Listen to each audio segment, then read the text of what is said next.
गिबियावनो साफ्रोमबो media person नोंथांमोननिसिम आङो साबायखर बावबाय दिनै बेयाव फैनायनि थाखाय।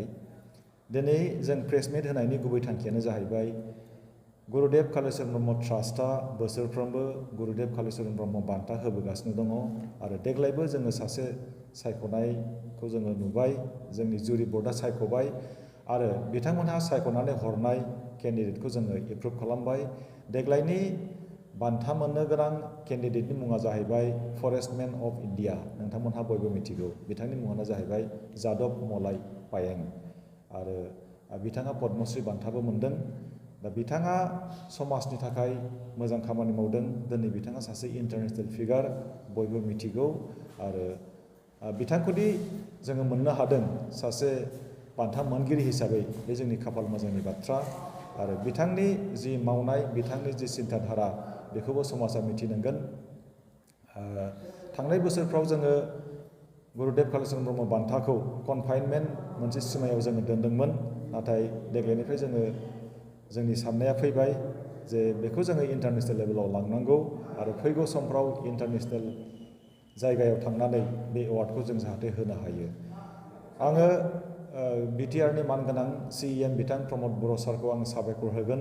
बे हाबाफारिखौ खुंनो थाखाय थांनाय बोसोरनिफ्राय बिथाङा बोसोराव 10 लाख थाखा होबोदों आरो देग्लायबो होबाय। दा बिनि थाखायनो आं साबायखर बावगोन। बै हाबाफारिखौ जोङो दिल्लीयाव खुंगोन 18 एप्रिल गुरुदेबनि 164थि जोनोम सानाव आरो बै हाबाफारियाव भारतनि मानगोनां minister of tribal affairs Shri Arjun Munda बिथाङा चिफ गेस्ट हिसाबै थागोन आरो कनसेन्ट होखाबाय। लोगोसे जोङो जोंनि बिटिआरनि मानगोनां CEM बिथां प्रमद बर' सारखौ जोङो हांख्रायदों।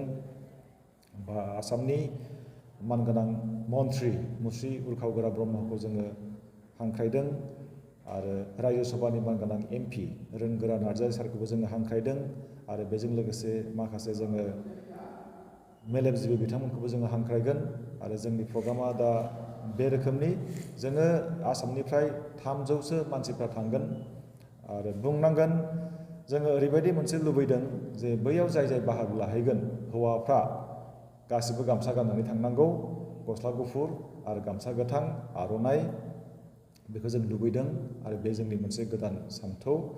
आरो आइजोफ्राबो जाय जेरै हागौ एरै गाब गोनां दख'ना, जाय बिथांमोनहा जायखिजाया फोथाराव एक्सेलेन्ट खामानि मावदों बिथांमोननो होनाय जायो।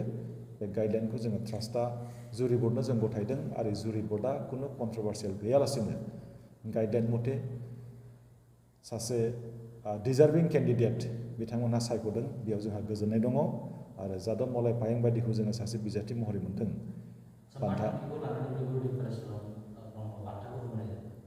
बे बान्थाखौ होनायनि गुबै थांखियानो जाहैबाय गुरुदेबनि फिल'सफिया थांनानै थानांगौ।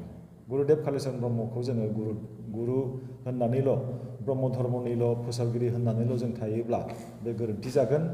गुरुदेब कालिचरण ब्रह्मआ मोनफ्रोमबो बिथिङाव खामानि मावदों। दिनै मानसिफ्रा मिथिनो हमबाय आरो मिथिनांगोन जे गुरुदेब बायदि जोंनो सासे आरोबाव नांबावगौ जोंनि समाजाव, जाय मानसियानाखि गुबुन धोरोमनि मानसिखौ मुगैया, गुबुन हारिनि मानसिखौ मुगैया, गुबुन हारिमुनि मानसिखौ मुगैया, बयखौबो खौसे खालामनानै समाजाव मोजां रोखोमनि मोनसे थासारि आरो जौगाथाय लाबोनायनि थांखिजों जांख्रिथाय जाय दैदेनगिरिया लाबोनो हायो, बैबायदि दैदेनगिरिखौ जोङो नांगौ।